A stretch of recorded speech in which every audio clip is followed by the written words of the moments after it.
Bom dia. É um prazer receber-vos todos aqui no Instituto de Estudos Avançados. O professor João Maria pede desculpas pelo atraso, quando ele chegou no horário, mas que estava trânsito e tudo, então nós pedimos desculpa por esse pequeno atraso, considero pequeno em vista do trânsito hoje de manhã. É um prazer receber o professor João Maria aqui no Instituto de Estudos Avançados. Alors, on vous donne la bienvenue au professeur Jean-Yves Mollier, professeur de l'Université Versailles-Saint-Quentin et en Yvelines.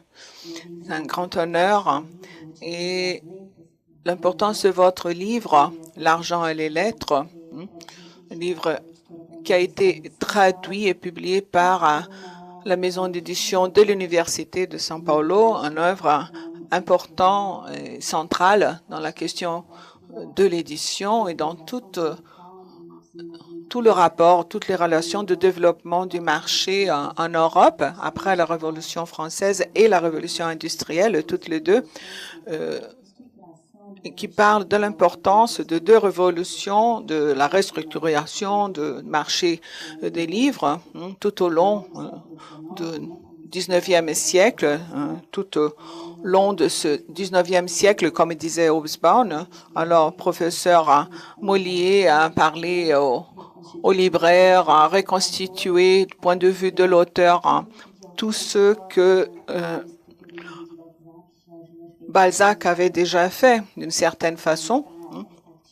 Et cette articulation, ce rapport intérieur entre le capitalisme et le monde des affaires, et d'un autre côté, l'univers de la poésie, des romans, des livres.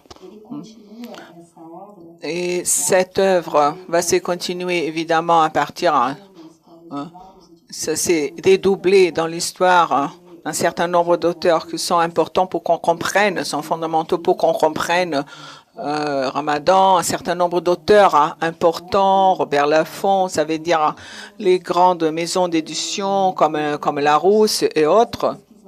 Et cette recherche se démultiplie aussi. On l'a aussi publié au Brésil, édité au Brésil par la FAP Unifesp et DUSP. Dans une édition, l'édition La presse et le pouvoir en France au XXe siècle, où professeur Mollier travaille la réorganisation de ce marché, cette systématisation que se produit après la Grande Guerre, la première, jusqu'à la fin de ce XXe siècle, et cela déjà en ce qui concerne la formation de ces grandes maisons d'édition avec ce chevalier d'industrie, comme on les appelle, ça veut dire tout ce qui a été construit tout au début, au 19e, mais au 20e, déjà, point de vue de l'industrie de la livre même, et où ces livres occupent quand même un espace beaucoup plus réduit à côté des autres médias. Ça veut dire, on parle déjà point de vue d'une industrie de communication, et ce changement, cette mutation, c'est le mot utilisé, de cet objet appelé livre, et actuellement avec les livres électroniques, les autres médias qui seront en concurrence directe avec le livre. Mais le sujet ici travaillé aujourd'hui, même s'il n'est pas complètement éloigné de la question du capitalisme, de l'édition, c'est la peur.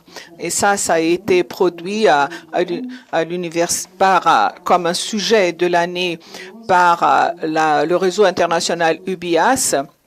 Et quand on réfléchit, on arrive évidemment à la conclusion que la peur, c'est une tonique, de point de vue, différents points de vue de notre vie et de la société. Et depuis que j'ai vu le sujet, c'est pas qui craint les livres, qui a peur de livres, mais surtout la peur qui est à l'intérieur des livres même. Ça veut dire,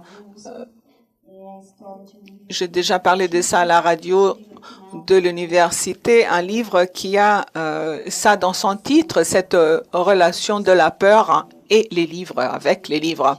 Du point de vue des institutions, de modèles de gestion, de production des livres, mais aussi bien de cette peur qui est présente dans un certain genre de littérature, ça veut dire le suspense, le polar, la fiction, etc. J'ai déjà trop parlé. Alors là, c'est vraiment un honneur, professeur Mollier, et profitez bien de sa présence. Grand merci à tous. Merci Marisa pour cette présentation si généreuse. Toutes mes excuses pour le retard, mais vous êtes des paolistes et vous savez que quand il pleut, les motoristes sont incapables de conduire très vite. Mais j'étais à l'heure à l'aéroport, donc s'il n'y avait pas eu la pluie, j'aurais été à l'heure au rendez-vous. Alors aujourd'hui, en accord avec Marisa, j'ai décidé de parler effectivement de la censure. Et la conférence s'intitule « Qui a peur du livre ?» Est-ce qu'aujourd'hui, le livre fait encore peur ? En introduction, je voudrais partir d'un grand roman français que vous connaissez probablement, Le Rouge et le Noir de Stendhal. Dans ce roman, qui a d'ailleurs été adapté au cinéma avec Gérard Philippe, un grand acteur des années 1950, dans ce roman, on assiste à une scène curieuse. Un père de famille, le père du héros, Julien Sorel, aperçoit son fils dans un arbre, en train de lire un livre. Normalement, il devrait être heureux parce qu'il vient de trouver un travail pour son fils qui va être embauché comme professeur, comme précepteur des enfants du maire de la petite ville. Donc la logique voudrait que le père soit heureux de voir son fils en train de lire ou d'étudier, puisque c'est grâce au fait qu'il est alphabétisé qu'il a trouvé du travail. Le père et les autres frères ne savent ni lire ni écrire. Ce sont des ouvriers qui travaillent dur avec leurs bras et qui travaillent dans le bois. Or, très bizarrement, le père Sorel, quand il aperçoit son fils, le traite de chien de lisard. Alors, je ne sais pas comment on peut traduire en portugais cette expression qui est typiquement française, mais vous comprenez bien qu'il s'agit d'une injure. Autrement dit, le père considère que son fils perd son temps, et même peut-être qu'il n'est pas à sa place, en train de lire. Or, je le répète, dans le roman, on nous explique, Stendhal prend le soin d'expliquer, que c'est le curé de la ville qui a appris à lire et à écrire à Julien. Et comme Julien est de constitution assez fragile, de toute façon, il ne pourrait faire ni un paysan, ni un ouvrier, ni un soldat. Donc au fond, je le répète, c'est une chance pour lui que grâce à l'alphabétisation, il ait pu trouver un travail. Or, bizarrement, le père considère que son fils ne lui ressemble pas, qu'il appartient déjà à un autre monde. On a là un premier aperçu de ce que j'appellerais le tabou du refus de la lecture dans les campagnes françaises du Moyen-Âge jusqu'aux années 1830, puisque le roman de Stendhal est daté de 1830. 50 ans plus tard, on va retrouver cette formule « chien de lisard » presque identique.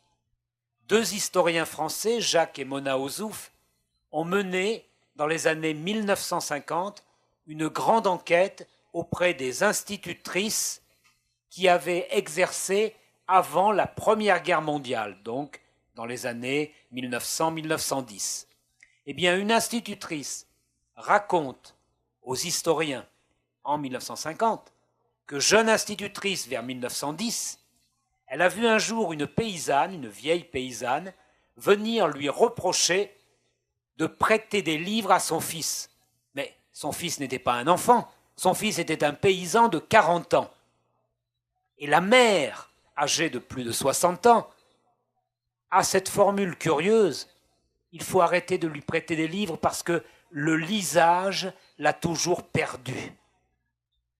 On retrouve presque identique la formule de Stendhal dans la bouche d'une paysanne de l'ouest de la France 40 ou 50 ans plus tard, en 1910, au début du XXe siècle, à une époque où toute la France est alphabétisée, les garçons comme les filles, les paysans comme les habitants des villes. L'alphabétisation est définitive depuis au moins 50 ans. Or, la peur de la lecture semble subsister. C'est ma première idée introductive aux réflexions sur la peur du livre. Deuxième idée, je n'ai pas eu le temps de reproduire la caricature qui est très célèbre en France au sujet de la censure. On appelle la censure, curieusement, Madame Anastasie. Pourquoi Madame Anastasie? Parce que vers 1880, un dessinateur, un caricaturiste qui s'appelait André Gille, a représenté la censure au théâtre sous l'aspect d'une vieille femme avec des très grosses lunettes, ça veut dire qu'elle est aveugle, avec, vu son âge, probablement des problèmes d'audition, elle est sourde. Et quels sont ses attributs? Le long de sa robe pendent de très gros ciseaux. Elle est donc castratrice, elle coupe, elle censure. Et puis, elle a sur l'épaule un oiseau de nuit, une chouette. Ça veut dire que la censure est sourde, aveugle, castratrice, mais qu'elle a peur du jour. Elle travaille dans l'ombre. Eh bien, comme toujours, le caricaturiste, le dessinateur, est capable de nous introduire en profondeur à l'intérieur du monde de la censure. La censure, en règle générale, ne s'appuie pas sur des lois. D'ailleurs, les juristes distinguent soigneusement la censure qui est toujours une mesure en amont des lois, qui ne s'appuie pas sur un corps de texte, et ils distinguent cela de la répression judiciaire qui, elle, peut naturellement exercer une censure, mais au nom de lois politiques, au nom de lois policières. La censure, par conséquent, c'est le domaine du non-dit, c'est le domaine de l'approximatif. On sait globalement ce qu'elle est, mais on ne sait pas non plus exactement la définir. Troisième idée, jusque-là j'ai parlé de la censure au singulier, mais évidemment, la censure présente des visages différents selon les pays et selon les époques. À l'origine, chez les Romains, puisque la censure vient du droit romain, elle apparaît sous la forme religieuse, j'y reviendrai. Mais très vite, la censure revêt des aspects politiques.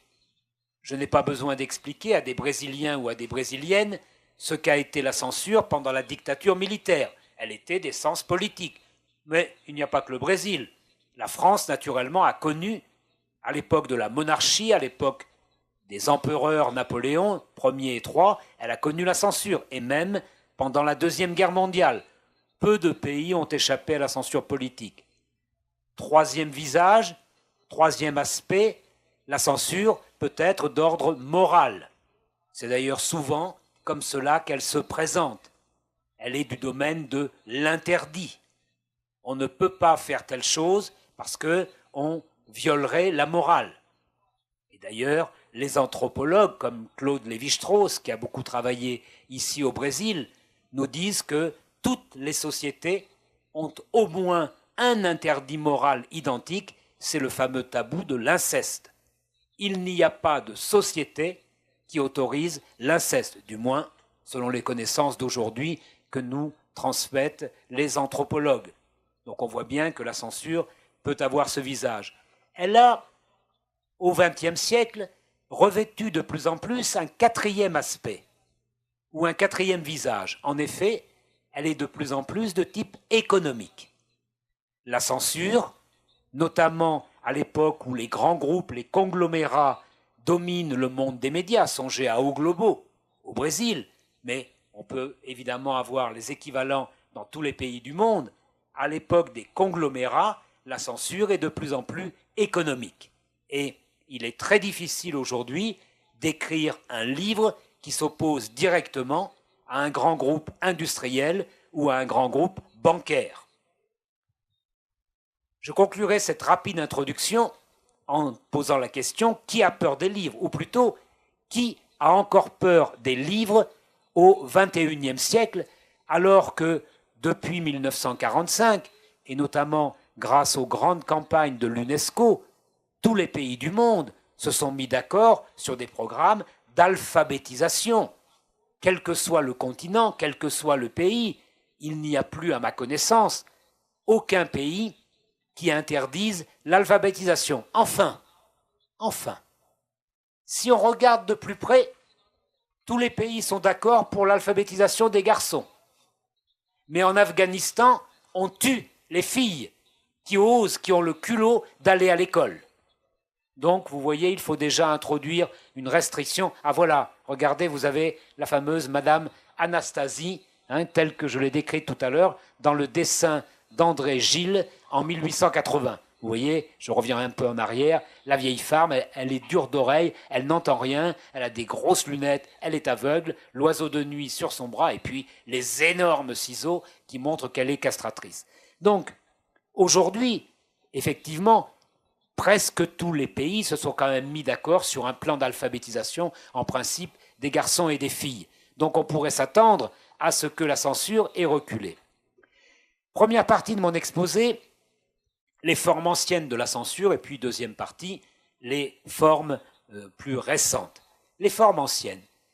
Je l'ai dit en introduction, la censure apparaît à Rome, nous disent les historiens, très précisément en 443 avant Jésus-Christ. Donc, elle est extrêmement ancienne, puisque la censure apparaît sous la République romaine, bien avant Jules César, bien avant l'Empire, et elle revêt une forme très intéressante, qui donne d'ailleurs le terme de censure. En effet, les citoyens romains payent un impôt qu'on appelle le cens. Et cet impôt est variable, non pas selon les revenus et selon les charges familiales comme aujourd'hui au Brésil ou en France. Non, cet impôt est variable selon la catégorie à laquelle on appartient. Si on appartient à la noblesse équestre, on va évidemment payer beaucoup plus que si on appartient aux catégories les plus basses. Les censeurs ont le pouvoir de frapper d'ignominie, c'est une sentence morale et religieuse, quiconque a essayé de s'élever. Car curieusement, au moins à Rome, on pouvait avoir envie de payer plus d'impôts pour appartenir évidemment à la catégorie supérieure. La sanction de celui qui a tenté donc d'échapper à la censure, c'est l'ignominie. Autrement dit, il est marqué du sceau de l'infamie, il est mis au banc de la société. Il est, en quelque sorte, flétri à vie. Il n'y a même pas besoin de le marquer au fer rouge, comme on fera pour les bandits au Moyen-Âge en Europe. Non, la flétrissure morale est suffisante. Il n'appartient quasiment plus à la société des hommes. Alors je passe dans le temps, cette forme de censure religieuse, elle n'est pas propre à Rome, on la retrouve dans évidemment beaucoup d'autres sociétés de par le monde et vous établirez vous-même des parallèles avec les sociétés anciennes en Amérique latine. Au Moyen-Âge, c'est-à-dire dans les années 1200 ou 1500, la censure va revêtir toujours une forme religieuse, mais plus précise au moment de la Réforme, c'est-à-dire au moment où la chrétienté est frappée par l'apparition de réformateurs qui, au nom d'une autre lecture du Nouveau Testament, de la parole du Christ, au nom d'une autre lecture, vont proposer de réformer. Ces réformateurs, le premier a été Luther, et puis il y en a eu bien d'autres, mais les deux plus importants sont évidemment Luther en Allemagne et Calvin en Suisse. Pour lutter contre la réforme, ou plutôt les réformes qu'on appellera protestantes, l'Église chrétienne, mais qui va se distinguer en devenant catholique, puisque les autres sont protestants. On sort de la chrétienté, on se divise. Donc l'Église qu'on appellera ensuite catholique, cette Église va inventer un catalogue des livres interdits qu'elle a intitulé en latin, puisque c'est sa langue, l'Index Librorum Prohibitorum, le catalogue des livres interdits. Il est apparu en 1571 et il va être le bras armé d'une congrégation de l'Église, la congrégation de l'Index. C'est elle qui, jusqu'en 1917, établira la liste des livres interdits. Et donc, par définition, la liste des livres autorisés. Tous ceux qui ne sont pas interdits sont censés être autorisés. L'index ne disparaîtra pas en 1917, c'est la congrégation de l'index qui va disparaître. L'index est confié alors à la congrégation du Saint-Office et il faudra attendre 1966 pour que le pape Paul VI, au lendemain du concile de Vatican II, décide de faire confiance, et la formule est intéressante, à la conscience mûre du chrétien. La formule est très belle, mais on pourrait faire observer à l'Église qu'elle a quand même attendu très longtemps. 1966 pour se rendre compte qu'après tout, le fidèle peut très bien avoir une conscience tout à fait élaborée, puisqu'il a en principe dépassé depuis longtemps l'âge de raison, s'il a 20 ans, 30 ans, 40 ans, 50 ans ou 60 ans. Mais il s'agit d'une grande réforme. Donc, la censure religieuse, eh bien, en Europe et naturellement en Amérique latine, via la colonisation, cette censure religieuse au moment de la contre-réforme passe pratiquement dans le monde entier, en tout cas partout où l'Église est présente. Cette censure, on pourrait dire qu'elle est quand même plutôt d'essence théologique et que ce sont les livres religieux qui ont été le plus observés, étudiés et donc éventuellement condamnés par les théologiens, par les membres de la congrégation de l'index. Non, détrompez-vous. On le verra tout à l'heure, au XIXe siècle, ce sont les romanciers. C'est Balzac, Stendhal, George Sand, Émile Zola. Tous seront mis à l'index. Et le dernier grand écrivain français à avoir eu les honneurs de l'index, c'est Jean-Paul Sartre. Et pour qu'il n'y ait pas de jaloux, sa compagne, Simone de Beauvoir, a également été mise à l'index. Comme ça, eh bien, les vaches étaient bien gardées et le monde était censé aller mieux. On était peu de temps avant que Jean XXIII, avec courage, ne décide de convoquer le Concile de Vatican I et de dépoussiérer évidemment tout ce qui relevait au fond d'une conception archaïque. Et surtout, elle était devenue stupide, car aucun catholique pratiquement ne respectait plus évidemment ce catalogue. C'est pour ça qu'il a été supprimé. Alors, censure religieuse, première forme ancienne, je ne m'étends pas. Deuxième forme, la forme politique. Elle est elle aussi universelle. En France, c'est très intéressant de signaler qu'en 1537, la France invente le dépôt légal, dont les historiens du livre sont très heureux aujourd'hui, car grâce au dépôt légal, nous avons des bibliothèques, une bibliothèque nationale qui, en principe, devrait contenir tous les livres, qui ont obtenu l'autorisation. Pourquoi le dépôt légal a-t-il été créé par la monarchie, par le roi François Ier? Tout simplement pour empêcher la prolifération du protestantisme, du luthérianisme et surtout en France, du calvinisme. C'est pour empêcher la circulation des écrits protestants que le dépôt légal a été instauré. C'est donc un instrument, en fait, non pas un instrument de connaissance de tout ce qui est publié, ça c'est l'aspect positif tel que nous le voyons a posteriori, non. Il s'agit d'un instrument négatif de répression, de contrôle. La monarchie centralisée, car la France est un pays très anciennement centralisé, la monarchie tente de contrôler la totalité des livres qui circulent. Évidemment, elle n'y parvient pas. Une bonne partie des livres ne passe pas par le dépôt légal, mais ça permet quand même à la monarchie, au pouvoir, à la justice, de contrôler une partie de la circulation et évidemment de frapper très durement ceux qui ne se soumettent pas. Et de ce point de vue-là, c'est intéressant de rappeler que, à la veille de la Révolution française, la monarchie entretenait un corps de censeurs.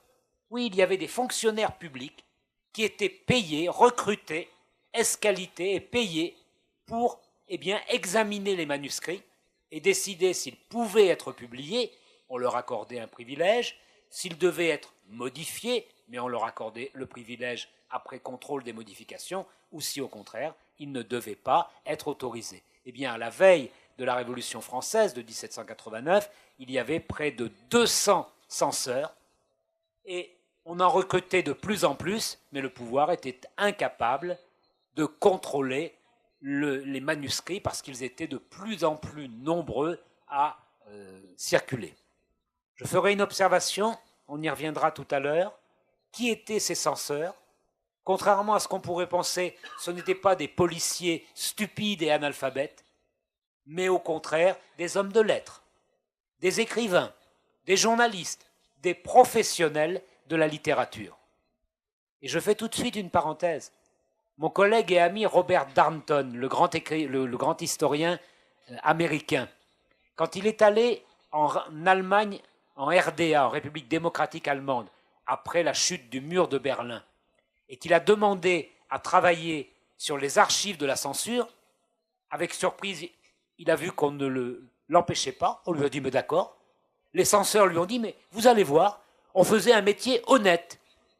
Et ça a donné le dernier livre de Robert Darnton, qui est assez extraordinaire. Parce qu'un peu comme sous l'Ancien Régime, les censeurs ont dit, mais attendez, on n'était pas des policiers.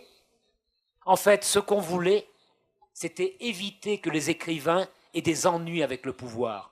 Donc, on essayait de leur montrer comment ils pouvaient corriger leurs manuscrits pour être dans la ligne, évidemment dans la ligne de qui? De l'État ou du parti, ou des deux à la fois. Je referme la parenthèse. Mais elle nous permet de mieux comprendre le travail des censeurs. Et d'ailleurs, dans son dernier livre de la censure, Robert Darnton fait 3 parties. Une première partie qui concerne la France sous l'Ancien Régime, une deuxième partie qui concerne l'Inde britannique, 19e siècle, et une troisième partie, la République démocratique allemande, le 20e siècle. Et il montre les parallèles.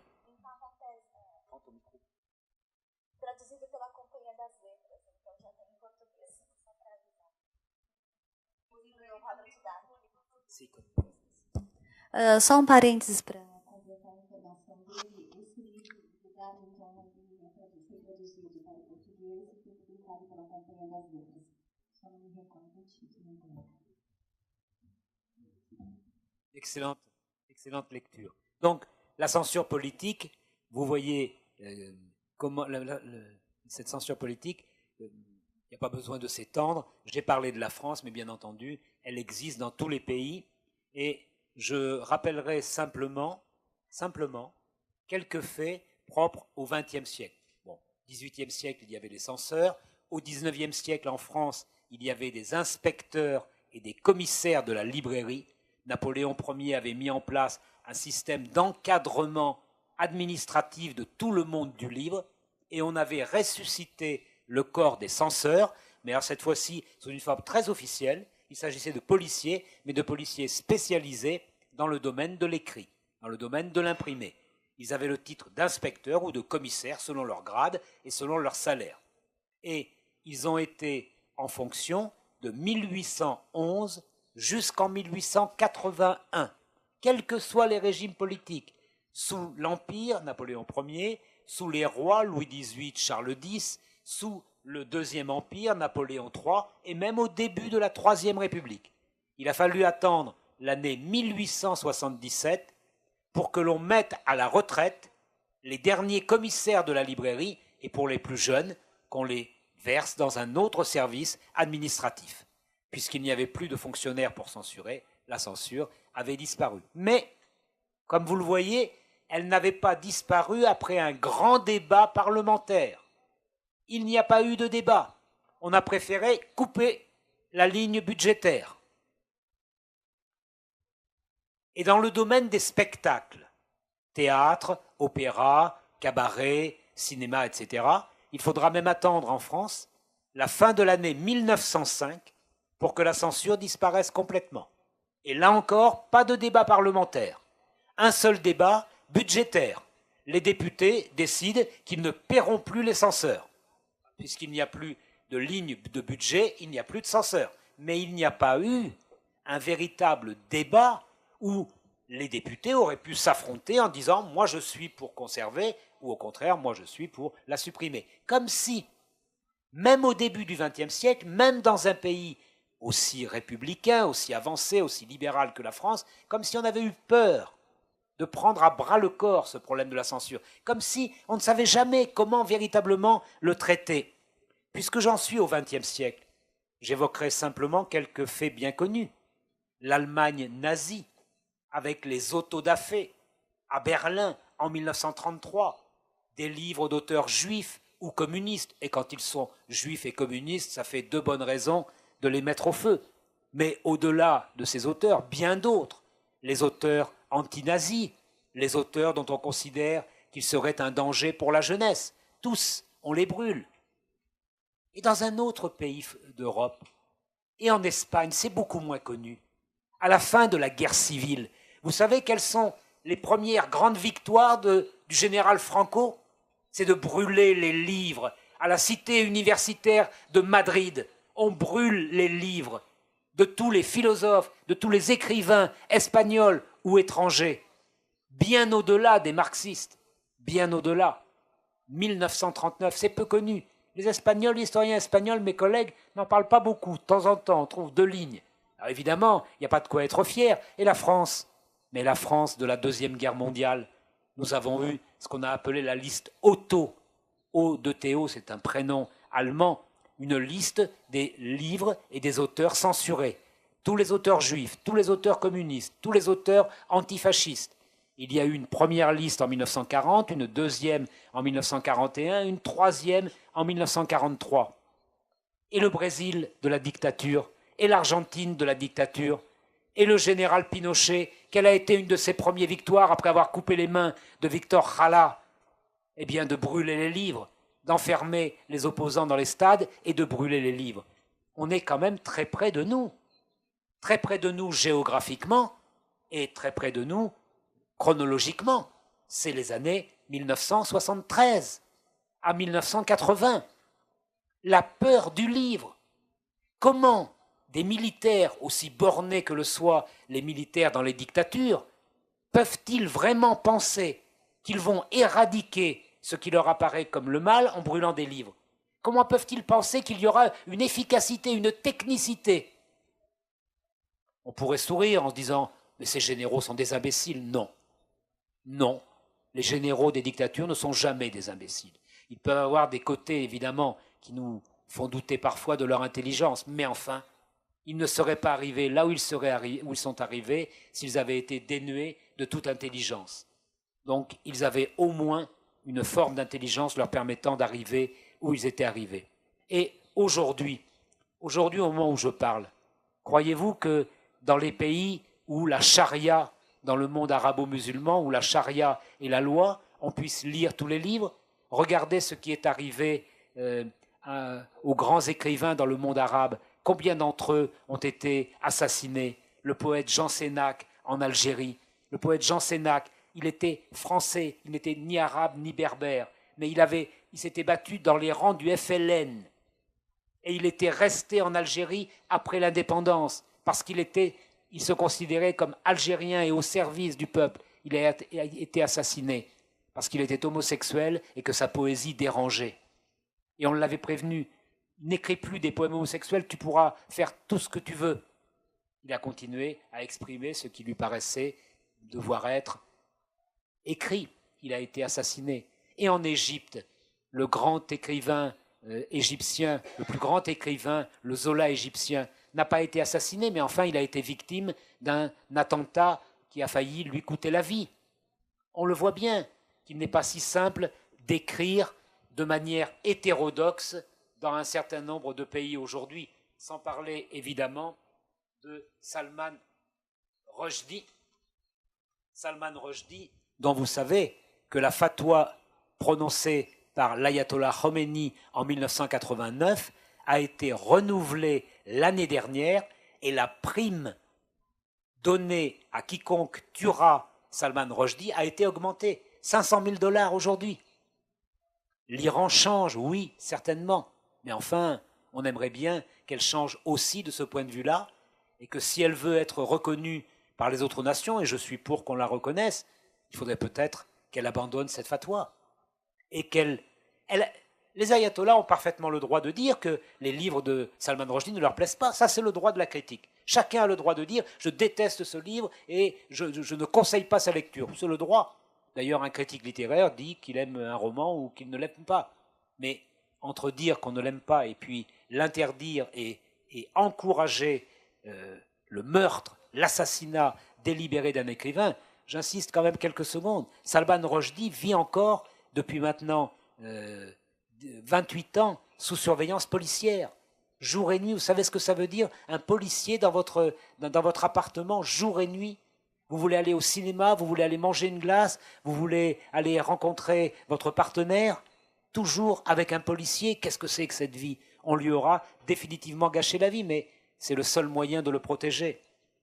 Troisième visage, j'avance, la censure est aussi fréquemment d'ordre social, mais là je m'étendrai moins, puisque j'en ai parlé dans l'introduction, c'est tous les aspects de la morale consensuelle. À une époque, la société considère que, eh bien, pour prendre des exemples français, ou européens, jusque dans les années 1960, on considérait que la femme devait avoir des robes qui descendaient au-dessus du genou. Il était considéré comme absolument érotique de montrer le genou. Et puis 1962, grande révolution à Londres, une créatrice de mode, Mary Quant, à qui je rends hommage, décide que la mini-jupe, c'est formidable pour les femmes, et quand même, c'est pas mal non plus pour les hommes qui peuvent en profiter pour regarder ceux qui n'avaient pas le droit avant.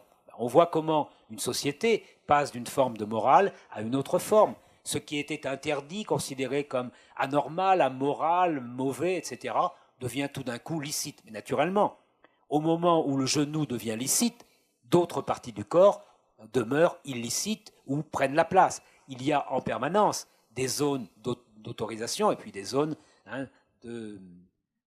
d'interdit. Donc cette censure morale, elle revêt des formes complexes. Ça passe par la mode, on n'y est pas toujours sensible. On pense que la mode est essentiellement une affaire de créateur, une affaire de designer. Non, elle enregistre aussi, elle est un très bon observatoire précisément des permissivités ou au contraire des interdits d'une société. Et si vous prenez des catalogues sur 100 ans, sur 200 ans, vous voyez très bien comment les sociétés évoluent.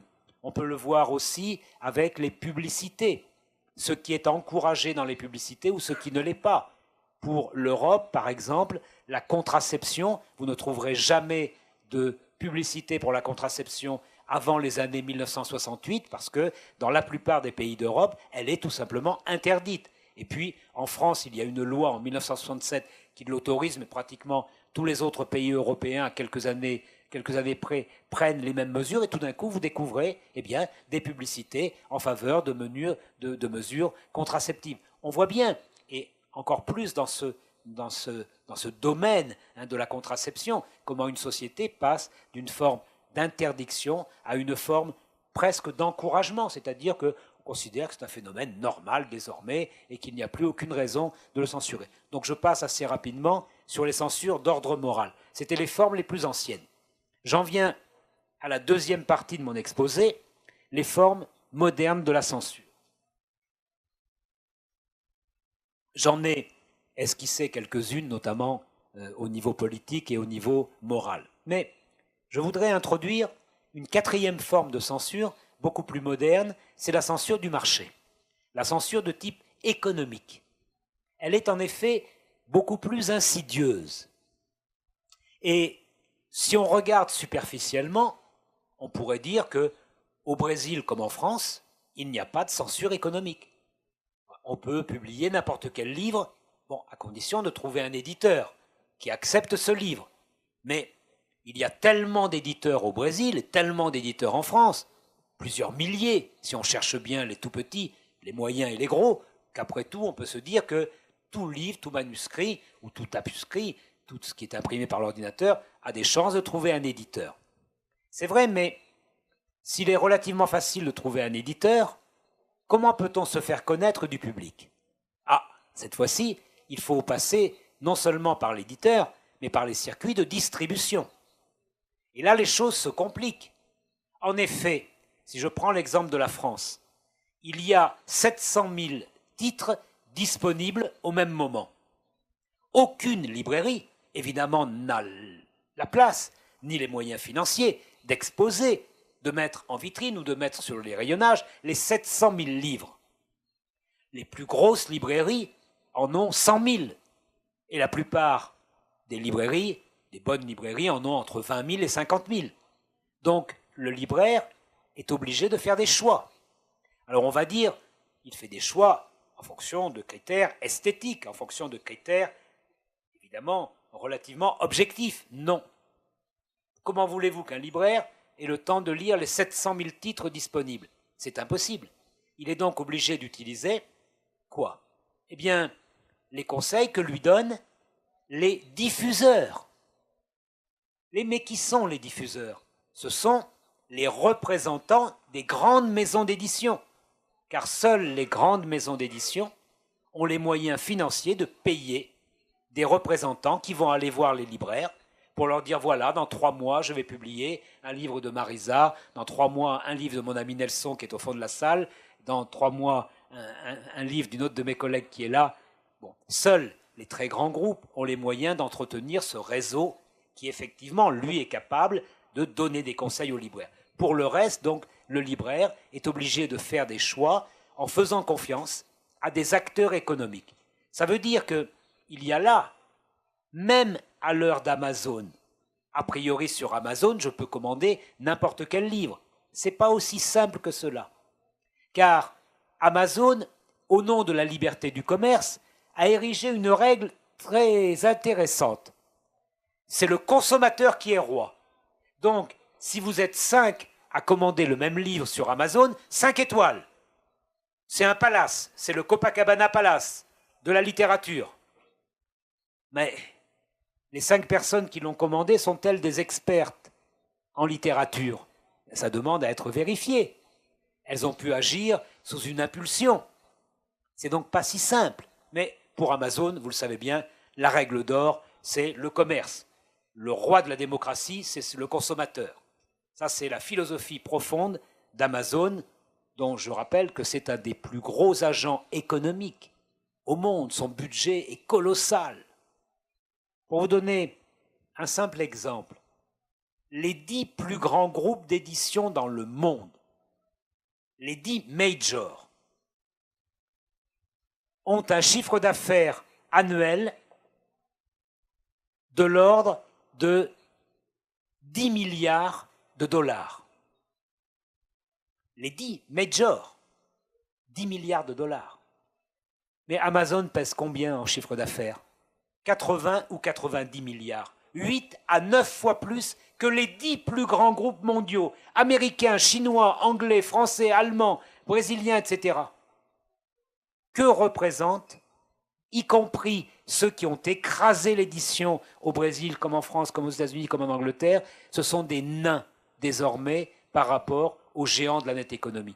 Donc vous le voyez, je vais m'y attarder un moment. Les agents économiques sont aujourd'hui les agents de la censure la plus importante et la plus insidieuse. Peut-être certains ont-ils lu ou entendu parler de ce livre publié par mon ami André Chiffrine, il est malheureusement décédé il y a 2 ans. En 1999, André Chiffrine publie à Paris et en français, il est américain, il est éditeur à New York, il n'a trouvé aucun éditeur pour publier son livre en anglais. Il trouve à Paris un éditeur d'extrême gauche, La Fabrique, qui va accepter de publier donc le livre en version française intitulé « L'édition sans éditeur ». Le succès du livre en français va permettre la traduction dans toutes les langues du monde, en anglais et même en chinois, en passant par l'espagnol, le portugais et bien d'autres langues. Et Chiffrine, désormais, devient quelqu'un qui va être très écouté jusqu'à la fin de sa vie. Qui est André Chiffrine? C'est très intéressant. Il a été le directeur salarié d'une très grande maison d'édition américaine, Pantheon Books. C'est cette maison d'édition qui a publié le docteur Zhivago en anglais, qui a publié Jean-Paul Sartre, qui a publié, au fond, toutes les œuvres majeures du XXe siècle en traduction anglaise ou américaine, si on veut introduire une nuance entre l'anglais et l'américain. C'est donc un véritable professionnel. André Chiffrine a quitté Pantheon Books en 1991 parce que, dit-il, l'édition échappe aux éditeurs. Alors il faut préciser, Chiffrine explique que lui, en tant que directeur de Pantheon Books, bien sûr, il voulait gagner de l'argent. Un éditeur est obligé de rentabiliser son entreprise, sinon il fait faillite et il disparaît. Donc, dit Chiffrine, je ne suis pas du tout anarchiste, je ne suis pas contre y compris les bénéfices, mais ma stratégie éditoriale n'a jamais été dictée par le bénéfice économique et financier attendu. J'ai toujours considéré qu'il m'appartenait de faire des choix, de prendre des risques pour donner à lire les grandes œuvres, persuadé que les grandes œuvres trouvent toujours leur public. Donc, dit Chiffrine, jusqu'en 1990, on pouvait concilier les deux aspects du métier d'éditeur, un aspect mercantile, un aspect économique, financier, et un aspect intellectuel, spirituel. Et l'éditeur était donc jusque-là un homme double, à la fois du côté de la marchandise et du côté de l'esprit. Ou pour parler comme le grand historien Lucien Febvre, dans le livre intitulé « L'apparition du livre », chapitre 4, le livre « Cette marchandise », chapitre 8, le livre « Ce ferment ». En effet, les deux aspects étaient indissociables. Et Chiffrine ajoute que Diderot a très bien expliqué que la loi de l'édition, c'est qu'au fond, sur 10 livres, il y en a 5 qui coûtent de l'argent. On va perdre de l'argent en les publiant. Il y en a 4 qui vont juste équilibrer les frais, mais il y en a un qui va rapporter pour payer, évidemment, les 9 autres. Et le travail de l'éditeur, c'est bien sûr d'avoir ce livre qui va lui permettre de consolider ses comptes, mais grâce à une partie du bénéfice, eh bien, de le redistribuer en faisant confiance à des débutants, à des jeunes auteurs, à des auteurs critiques. Si Charles Baudelaire n'avait pas trouvé Poulet-Malassis, nous ne pourrions peut-être pas connaître Les Fleurs du Mal, un des plus grands recueils de poésie au monde. Si un éditeur n'avait pas fait confiance à Boris Pasternak, on n'aurait peut-être pas eu, ou tardivement, le docteur Givago. Et on peut multiplier les exemples. Je ne vais en prendre qu'un. Vous connaissez bien au Brésil le grand historien français Fernand Braudel. Il a enseigné à l'université ici, à l'USPI, dans les années 1930-1935, avec Claude Lévi-Strauss. Eh bien, Braudel, quand au lendemain de la Deuxième Guerre mondiale, il publie sa thèse révolutionnaire, au lieu d'écrire une biographie du roi espagnol Philippe II, il décide d'écrire un livre qu'il va intituler « La Méditerranée à l'époque de Philippe II ». C'est génial. Bien sûr qu'il y aura une biographie de Philippe II dans le livre, mais ce n'est pas ça l'important. C'est quels étaient les mouvements de l'économie, de la société, de la politique, des hommes, des femmes, de la religion, etc. Tout sur tout le pourtour de la Méditerranée, à l'époque où le roi d'Espagne était Philippe II. Eh bien, ce livre, savez-vous combien l'éditeur Armand Collin en a vendu? 235 exemplaires pendant les 10 premières années. Et puis, tout d'un coup, la notoriété venant, évidemment, il en a vendu des centaines de milliers d'exemplaires. J'étais en Chine pour la première fois en 1996. La première édition chinoise de la Méditerranée, à l'époque de Philippe II, venait d'être publiée en chinois.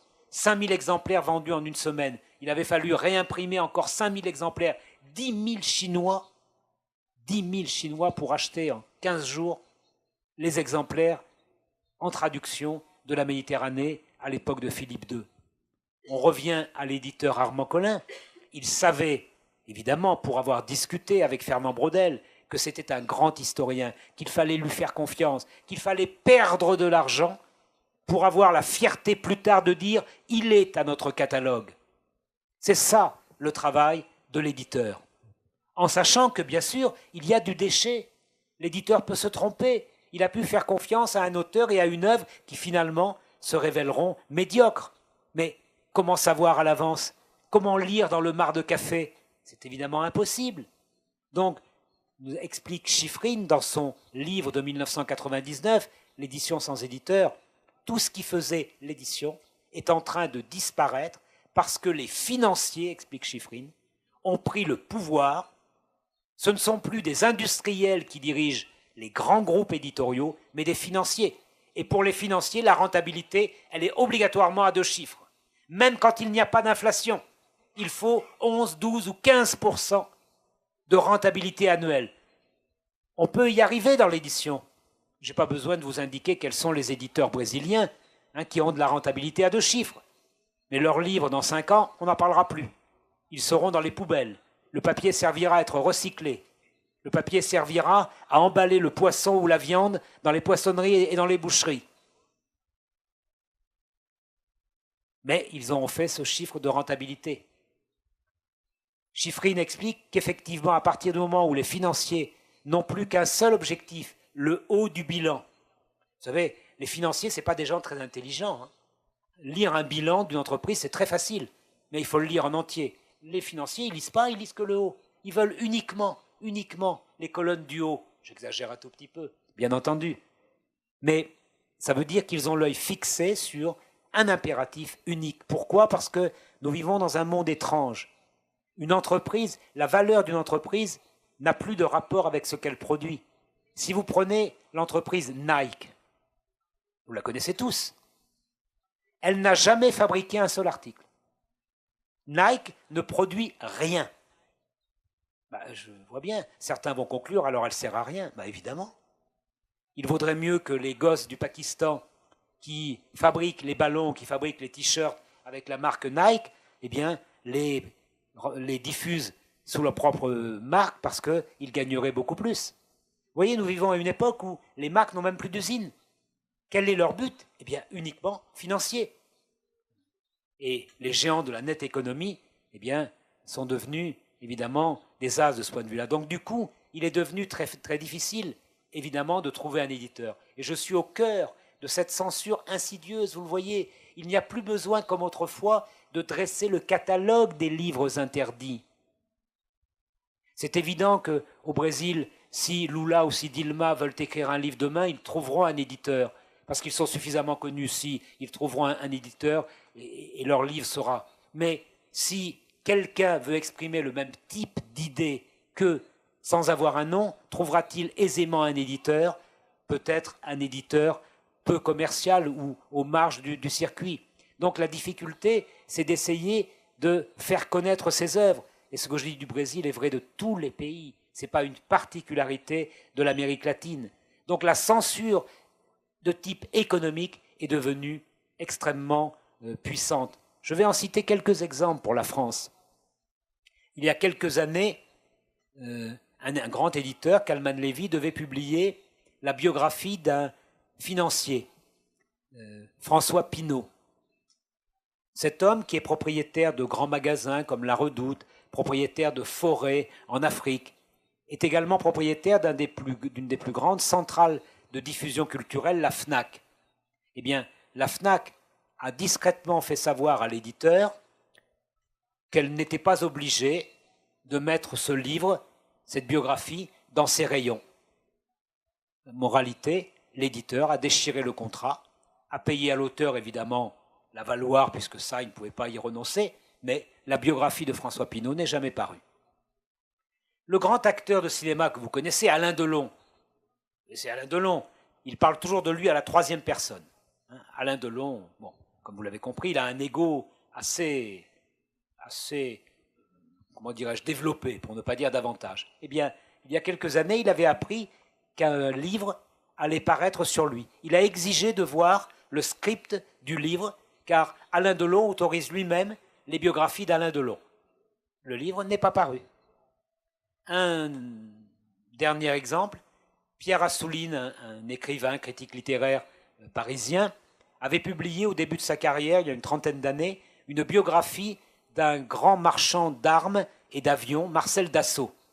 Alors là, Marcel Dassault, lui, il était plus intelligent que les autres, il a fait racheter tous les exemplaires dans les librairies, donc ce journaliste a gagné beaucoup d'argent, toute l'édition est partie, mais il a eu quasiment aucun lecteur. Manière, au fond, un peu plus noble de la part de ce censeur, mais évidemment, c'est une forme de censure. Il ne voulait pas d'une forme de biographie autorisée.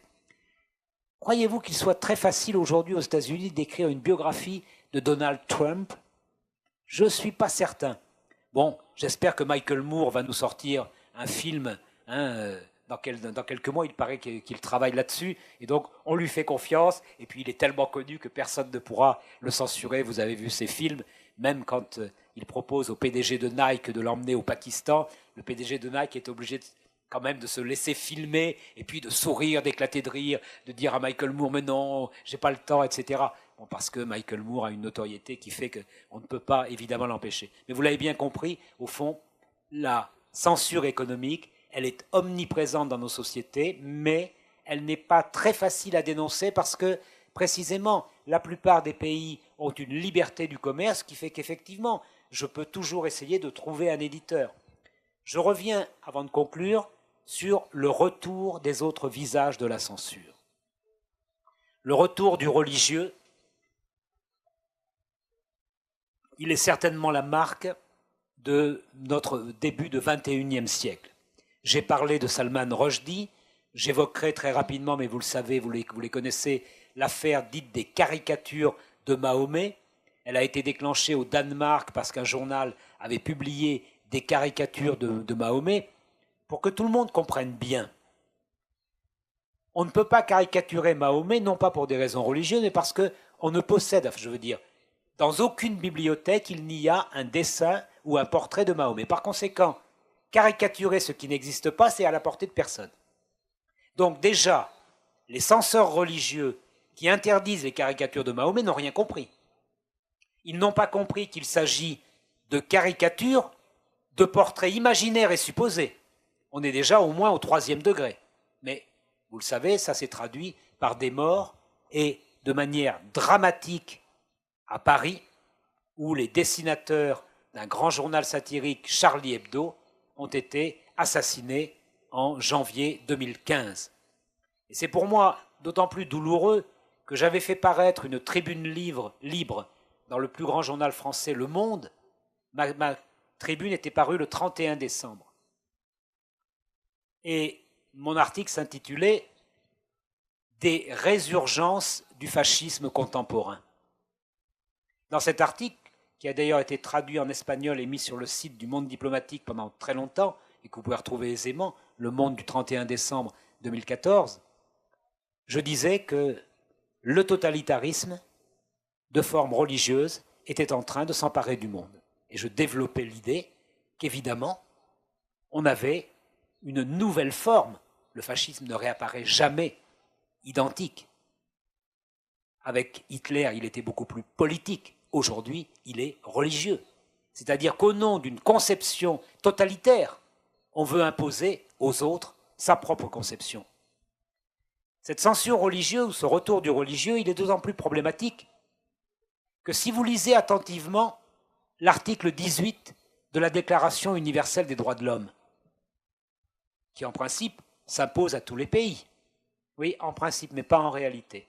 Malheureusement, l'ONU a accepté qu'une vingtaine de pays soient dispensés de l'obligation de respecter la Déclaration universelle, considérant que c'est un préambule, ce n'est pas un texte organique. Qu'est-ce qu'il dit, l'article 18? Il est merveilleux. Il dit que tout homme a le droit d'avoir une religion, de ne pas en avoir ou d'en changer. Eh oui, un catholique a le droit de devenir méthodiste. Un méthodiste a le droit de devenir musulman. Un musulman a le droit de devenir bouddhiste.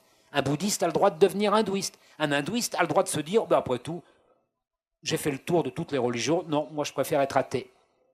C'est le respect de l'article 18, c'est-à-dire, ça fait partie des libertés individuelles, chacun choisit d'avoir ou de ne pas avoir un système philosophique, des croyances, une religion, et éventuellement, dans une vie qui est de plus en plus longue, d'en changer. Mais, comme vous le savez, une vingtaine de pays punissent ce qu'ils appellent l'apostasie. Et qu'est-ce que c'est que l'apostasie? C'est le fait de se convertir à une autre religion. C'était la peine de mort en Égypte, il y a eu des campagnes, c'est 2 ou 3 ans de prison. Mais ça peut être la mort parce que si vous passez de la religion musulmane à une autre, l'entourage et les plus religieux risquent de vous le faire payer très cher. Peu de gens osent le déclarer. En général, ils quittent le pays. L'apostasie et le blasphème. Qu'est-ce que c'est que le blasphème? On entend de plus en plus venir à la bouche de ceux qui défendent les libertés religieuses l'idée qu'il faudrait interdire le blasphème. Mais qu'est-ce qu'on va faire des lettres de Voltaire qui se terminent par « écrasons l'infâme » ? C'est un blasphème, l'infâme c'était l'Église catholique. Alors qu'est-ce qu'on va faire? On va les publier avec les ciseaux d'Anastasie, sans la fin de la lettre. Et comment on pourra étudier la pensée de Voltaire? Et qu'est-ce qu'on va faire avec toutes les injures qui existent dans beaucoup de langues? En français, si on jure, on va dire « nom de Dieu ». C'est un blasphème, du point de vue de celui qui est ultra-religieux. Alors les Québécois, ils ont tourné la difficulté. Comme ils sont d'essence très catholique, ils ont inventé des jurons qui sont des jurons religieux, mais détournés. Par exemple, un juron en québécois, en français québécois, c'est tabernacle. C'est une déformation du mot français tabernacle. Un tabernacle, c'est quelque chose qui existe dans une église. Donc vous voyez, les Québécois ont trouvé un moyen, à l'époque où la religion était obligatoire, déjà de pouvoir jurer à leur manière, mais pas tout à fait.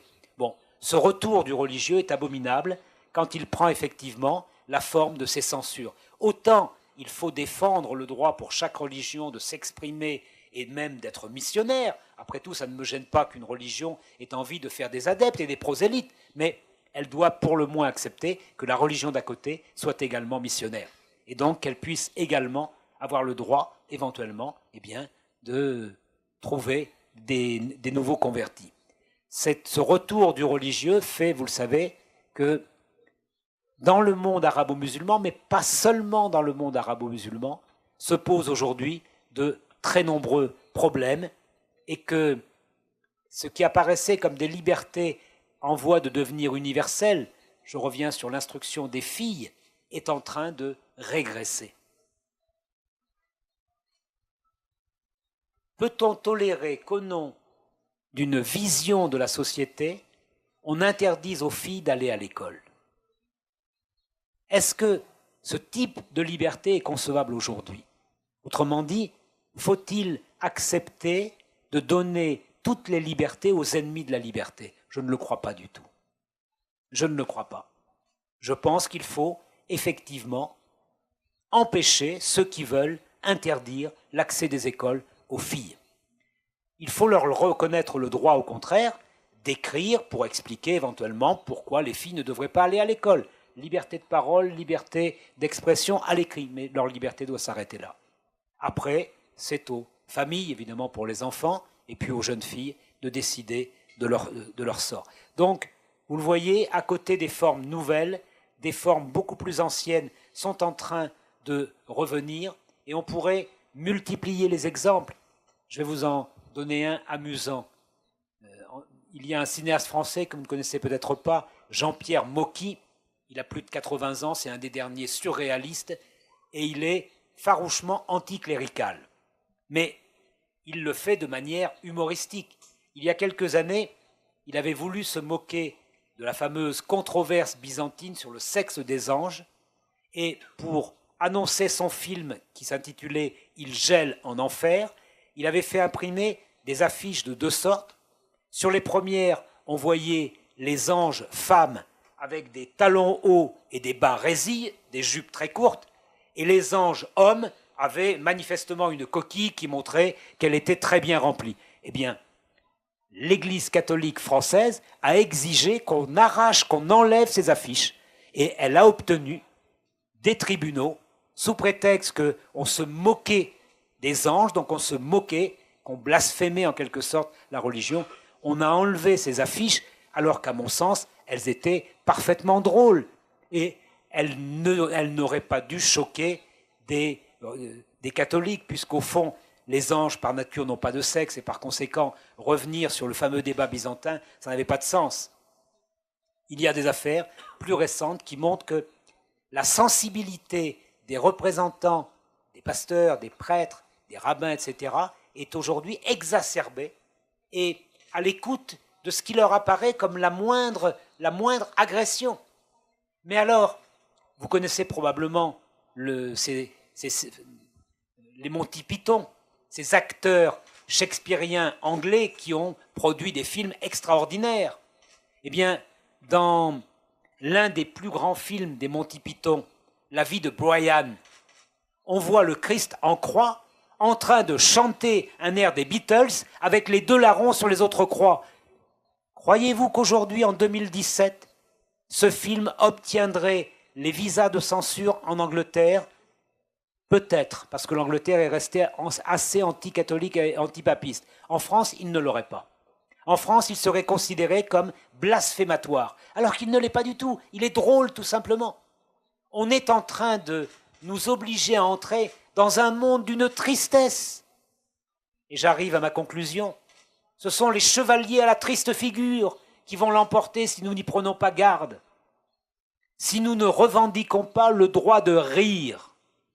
Et on peut rire de tout, car le propre du rire, Montesquieu l'avait magnifiquement défini, le propre de l'humour, c'est de parler gravement des choses badines et de se moquer des choses sérieuses. C'est ça l'humour, le 2e degré, la distance critique, l'intelligence. On est en train de tout faire pour nous empêcher de vivre ainsi. Alors ma conclusion, qui a peur du livre? J'ai essayé de vous montrer par le passé, c'est mon métier d'historien, qui a eu peur du livre, qui a eu peur des livres? Les religions, les États, les gouvernements, les sociétés, du moins ceux qui sont majoritaires dans la formation de l'opinion publique, les entreprises, de plus en plus, privées et économiques. Regardez, je vais conclure par là, les ennuis très importants du leader de Wikileaks, Justin Assange. Il vient d'obtenir en Suède l'abandon des poursuites, mais il ne peut toujours pas quitter l'ambassade de l'Équateur dans laquelle il est réfugié, car la police anglaise le mettra dans un avion pour Washington. Et là, vous le savez bien, c'est 30 ans de prison qui l'attendent. Mais quel est son crime? Je ne porte aucun jugement sur le personnage. Il a un ego qui me semble également très développé, à peu près aussi développé que celui d'Alain Delon. Mais quel est son crime? Il a rendu public de toute façon des informations que nous devions connaître. Donc, peu m'importe l'homme, ce qu'il a fait est nécessaire et indispensable. Et Edward Snowden, ancien agent de la CIA, tout d'un coup, qui se révolte, qui se dit « Mais dans quel monde on vit? Qu'est-ce que je suis en train de faire? Je suis en train de surveiller mes parents, mes frères, mes cousins, mes amis. On surveille tout le monde. » Et il décide de mettre en ligne, effectivement, les documents déclassifiés. Vous avez vu la lâcheté des États occidentaux, qui n'ont même pas eu le courage de couper les relations diplomatiques pendant 24 heures avec Washington. Ça aurait été courageux, pendant 24 heures. Rappel des ambassadeurs. Quoi? Monsieur Obama faisait espionner le président français, la chancelière allemande, le président italien, le premier ministre anglais. Mais dans quel monde on vit? Pourtant, il est gentil, Obama. On s'est tous réjouis quand il a été élu président de la République. Un président noir aux États-Unis, on était contents quand même, hein? Mais c'est quand même sous son administration que l'espionnage diplomatique des alliés, en fait, il est intelligent. Il avait compris que ça ne sert à rien d'espionner les ennemis. Les ennemis, on sait ce qu'ils font. C'est les amis qu'il faut espionner, bien sûr. C'est toujours de là que vient le danger. Oui, mais c'est très immoral quand même. Et en tout cas, ça aurait mérité un peu plus quand même d'éclat que ce qui a été fait. Et moi, je suis pour les déclarations de guerre purement symboliques. C'est-à-dire, on fait la guerre pendant 24 heures, purement symboliquement. Hop, on rappelle l'ambassadeur, on le met dans un avion, on expulse l'ambassadeur. Puis 24 heures après, on dit à l'ambassadeur américain, allez, vous rentrez, et désormais, on redevient amis. Mais attention, vous ne recommencez pas. Une fois, ça passe, 2 fois, alors là, les sanctions seraient beaucoup plus sévères. Alors évidemment, les Américains auraient peut-être dit, mais attendez, vous les Français, vous avez des espions aux États-Unis, et puis les Anglais, vous nous espionnez, et puis les Allemands, c'est tout à fait possible. Mais à un moment, il faut peut-être que ces pratiques d'un autre âge soient, en tout cas, normalisées et obéissent à des règles. Il y a, au moment où je parle, un espion suisse en prison en Allemagne, car, évidemment, l'Allemagne a beau être l'allié de la Suisse, du point de vue économique, il y a évidemment des choses encore à cacher. Ma conclusion, c'est donc que nous sommes entrés dans un monde de moins en moins permissif. Vous voyez, pour ma génération, qui est la génération à peu près de Woodstock, qui avait rêvé d'un monde où les gens feraient l'amour plutôt que la guerre, et sans aucune nostalgie, parce que je pense que chaque époque trouve en elle les moyens de résoudre les problèmes qu'elle se pose, mais quand même, on se dit que quelque chose ne va pas et qu'il est temps de redresser la barre, qu'il faut effectivement, comme je l'ai dit, redonner sa place au rire, au sourire, chasser les chevaliers à la triste figure, faire en sorte que l'individu soit considéré comme le juge de sa propre conduite, sous réserve naturellement de respecter les législations. Et j'en reviens au fond, ce sera ma conclusion, à cette formule, en la relisant, je la trouve très belle, de la lettre apostolique qui en 1966 supprime l'index librorum prohibitorum et décide de faire confiance à la conscience mûre du fidèle. Ben, c'est assez beau et finalement c'est l'hommage du vice à la vertu. C'est le censeur qui comprend qu'effectivement, au fond, d'abord une partie de sa censure était inefficace et que d'autre part, eh bien, les hommes et les femmes sont mûrs, sont adultes pour décider eux-mêmes de ce qu'ils peuvent lire. Merci de m'avoir écouté et je suis prêt à répondre à vos questions.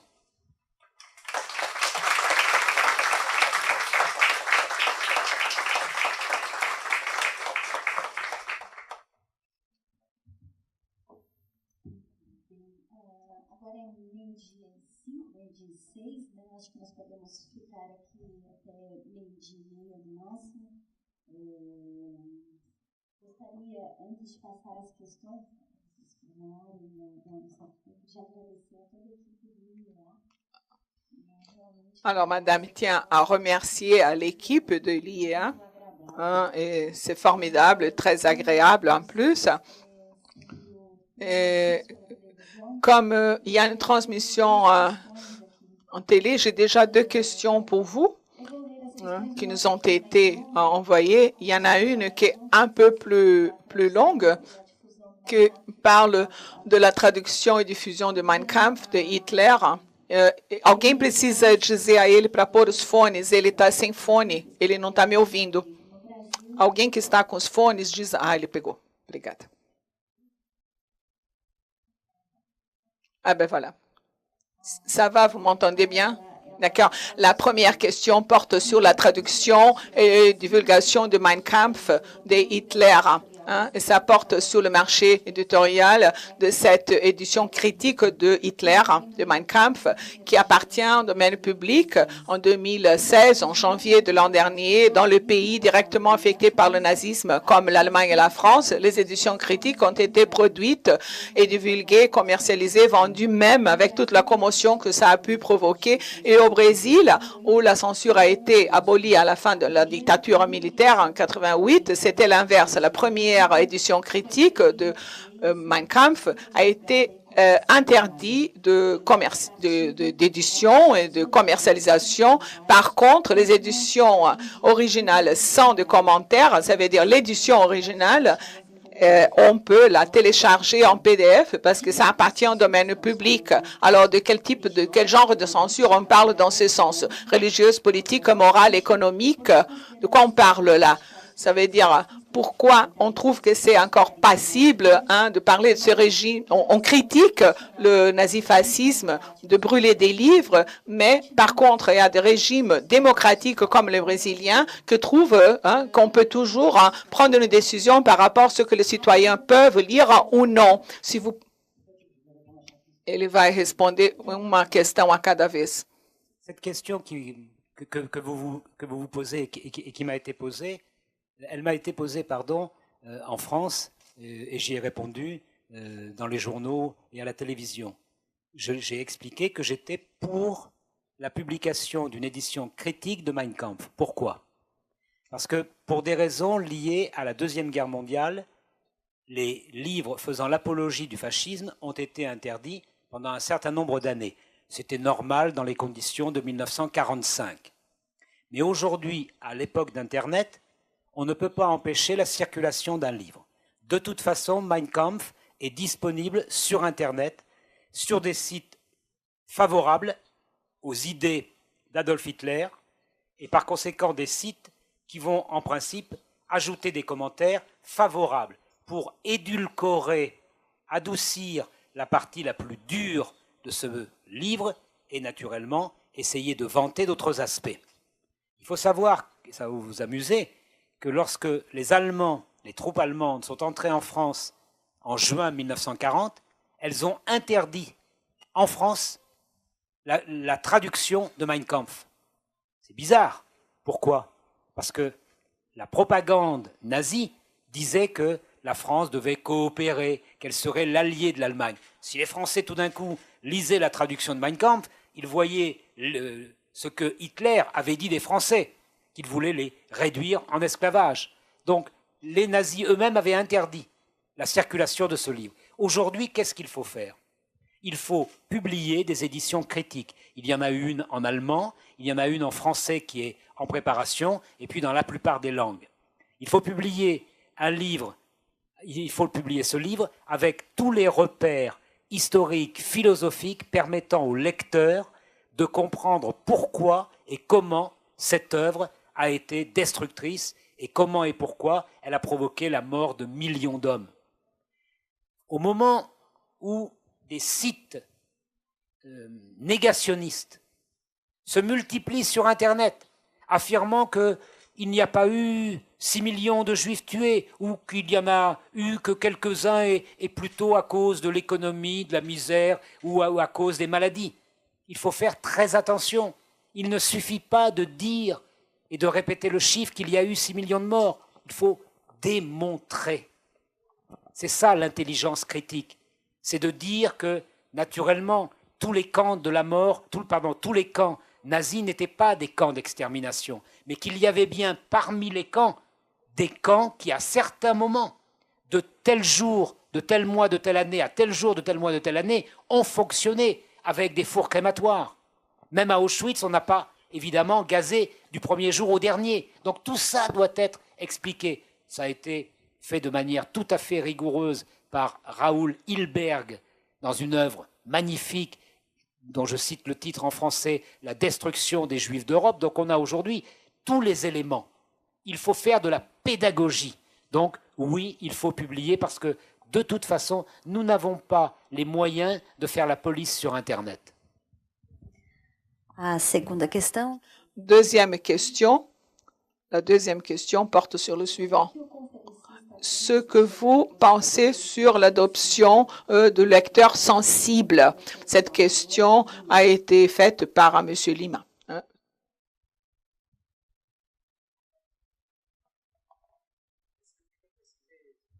Je ne sais pas.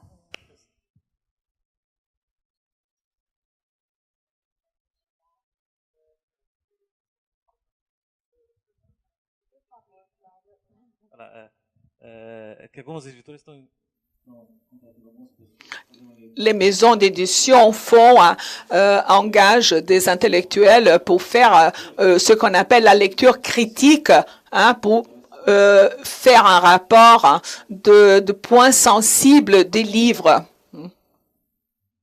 Il y a deux aspects dans votre question.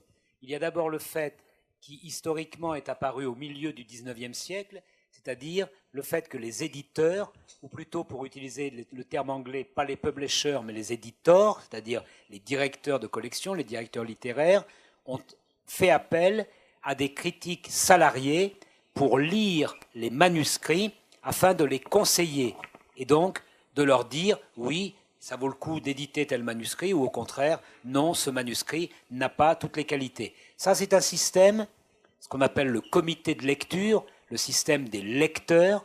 Il s'est mis en place en Angleterre autour des années 1850, en France un peu plus tard vers 1870-1880, mais il s'est généralisé dans tous les pays du monde. Une maison d'édition, un éditeur qui publie plus de 10 livres par an ne peut pas tout lire lui-même, donc il doit nécessairement faire appel à des lecteurs. Ces lecteurs en général sont eux-mêmes des écrivains ou des intellectuels ou des essayistes, c'est-à-dire qu'ils possèdent en principe une capacité d'expertise supérieure à la moyenne des lecteurs. Je citerai un exemple bien connu. Le grand écrivain Albert Camus n'écrivait pas seulement des livres qui étaient publiés chez Gallimard, il était lecteur et membre du comité de lecture chez Gallimard. Et donc dans les archives de Gallimard, et c'est très intéressant, on peut lire les fiches de lecture d'Albert Camus, lecteur de Gallimard. Il n'y a pas eu encore un travail scientifique de fait, mais voilà un travail qu'il faudra faire. Hein, aujourd'hui, Philippe Solers, grand écrivain français, est lecteur, membre du comité de lecture chez Gallimard. Donc, si c'est ce à quoi vous faisiez allusion, voilà la réponse. C'est-à-dire que l'éditeur ne peut pas éditer tous les manuscrits qu'on lui apporte. Et j'en reviens au problème d'Amazon aujourd'hui. Amazon cherche à devenir éditeur. Et il l'est déjà. Et il propose des droits d'auteur mirobolants. Si vous envoyez le manuscrit complètement formaté pour être diffusé par Amazon, c'est 70% de droits d'auteur, puisqu'il n'y a aucun travail à faire. Mais ce n'est pas de l'édition. Aucun éditeur ne prend votre manuscrit et le porte à l'imprimeur. L'éditeur travaille avec l'auteur pour... Peut-être faut-il détruire un mythe. Les écrivains n'écrivent jamais de livres. Le poète écrit des poèmes, le dramaturge écrit des pièces de théâtre, le romancier écrit des romans, le philosophe écrit des essais philosophiques. Qui fait des livres? L'éditeur. Et donc, l'éditeur, je vois Plinio Martins Filio au fond de la salle, je lui rends hommage, il a été le directeur de Les 12 Pies pendant des années, et il a été un véritable éditeur. C'est un bonheur de travailler avec lui. Avant de publier mes livres en traduction, il me fait envoyer des questions par Marisa ou par un autre. C'est cela, c'est cela. Moi, j'écris effectivement un texte, mais le texte, il est transformé par l'éditeur. Le choix du papier n'est pas innocent, le choix de l'œil typographique, le caractère, tout cela, c'est le travail, le métier de l'éditeur. L'éditeur, c'est véritablement un médiateur. C'est celui qui permet de la transformation. Donc, je pense que si c'est à cela que vous vouliez que je réponde, voilà un petit peu. Alors, autre chose, parce que le terme sensible me gêne. Et oui, le terme sensible est ambigu. Si un éditeur demande effectivement à son comité de lecture de mettre de côté les manuscrits qui touchent au blasphème, qui touchent à l'apostasie, qui touchent à la prostitution, qui touchent à la drogue, qui touchent à tous les sujets sensibles, alors l'éditeur ne fait pas son travail. L'éditeur devient un censeur. Après tout, les grandes œuvres ont traité des problèmes sensibles, des problèmes dérangeants. Regardez, je ne sais pas si vous connaissez l'écrivain français Jean Genet. C'était un écrivain qui a passé une partie de sa vie en prison, c'était un voleur patenté. Il était homosexuel et il était provocateur. Voilà quel est l'univers, au départ, que donne à lire Jean Genet en 1942, 43, 44, au moment où ses premiers livres sont publiés. Aujourd'hui, il est étudié pas seulement à l'université, mais dans les lycées et dans les collèges. Autrement dit, cette œuvre provocatrice, incontestablement, on a fini par se dire que d'accord, elle est provocatrice, mais en même temps, c'est une grande œuvre. C'est pas gratuit. Elle offre quelque chose à lire. Elle offre quelque chose à méditer, à réfléchir. Les Fleurs du mal de Baudelaire faisaient d'une certaine manière l'apologie de la drogue. Eh bien, elles sont devenues aujourd'hui un livre étudié partout dans le monde. Et On the Road de Jack Kerouac, dans la version nouvelle du rouleau, avec une ponctuation absolument absente, un livre démentiel, écrit sous effet de drogue, complètement. Il est remarquable. Je l'avais lu dans la forme édulcorée par l'éditeur il y a 30 ans, mais je l'ai relu, puisqu'on a maintenant la deuxième version, vraiment la version du rouleau. Il l'avait écrit comme un rouleau dactylographié tapé à la machine. C'est une version extraordinaire. Cette œuvre est étudiée partout, en tout cas dans les bonnes universités américaines. Je ne parle pas des universités qui pratiquent la censure et qui effectivement ne feront pas étudier cette œuvre. Allen Ginsberg et bien d'autres. Oui, ces écrivains sont dérangeants. mais demain, ils entreront dans ce qu'on appelle le panthéon de la littérature. Donc, par rapport à cette chasse aux œuvres sensibles, oui, il faut faire attention. C'est une manière d'introduire de la censure un peu partout. Et là, on en revient à la censure économique. Ce n'est pas forcément pour des raisons morales que les éditeurs font la traque des sujets sensibles. C'est pour des raisons économiques.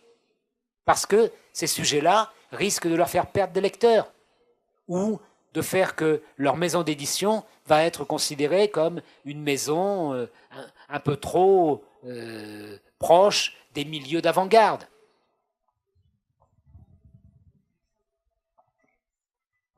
Bom dia, meu nome é Pérola. Alors, bonjour.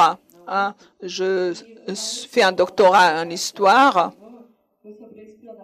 Vous avez parlé de cette traque de gouvernement, l'espionnage, et mon travail, mon doctorat porte sur ça. Je voudrais savoir quel serait pour vous entre la censure des livres et le cabinet noir, ça veut dire cet appareil, ces mécanismes pour espionner du XVIe au XIXe siècle qui a été étudié alors sur le système de la Poste française. Et pourquoi cet appareil, cet outil, cette institution, aussi bien que la censure, a été basculé par la Révolution française et le droit de l'homme, le droit civil, est-ce que ça c'est inviolable, etc. Alors, je pense que ça a pu basculer un peu la vie des écrivains. Merci. Ce que vous en pensez de ça? Là encore, il y a plusieurs aspects qui permettent de répondre à votre question.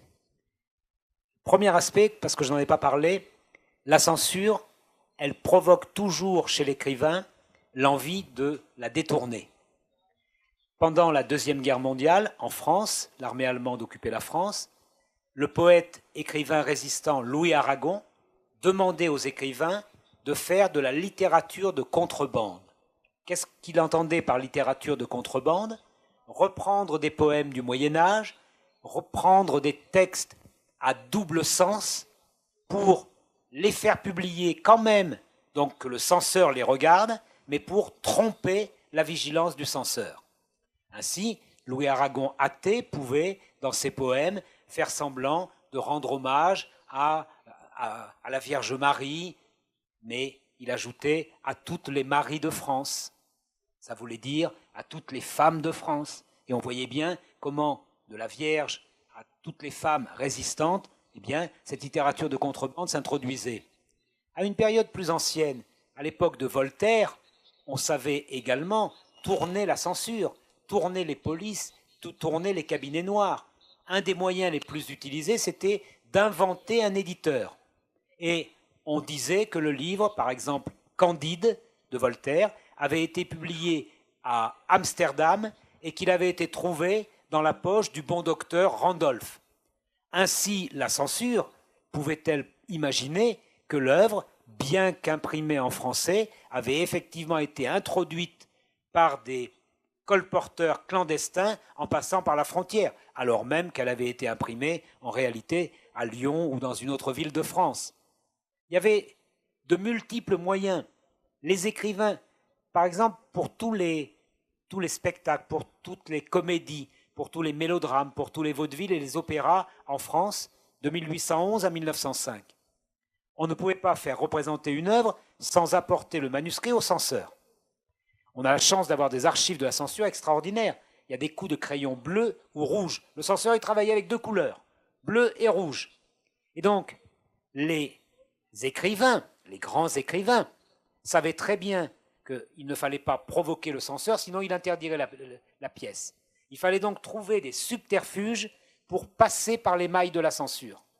Et puis, il y avait encore une autre manière, c'était au moment de la représentation d'ajouter une tirade qui avait été enlevée. Ce n'était pas si simple, car en France, un inspecteur de police venait assister aux pièces de théâtre.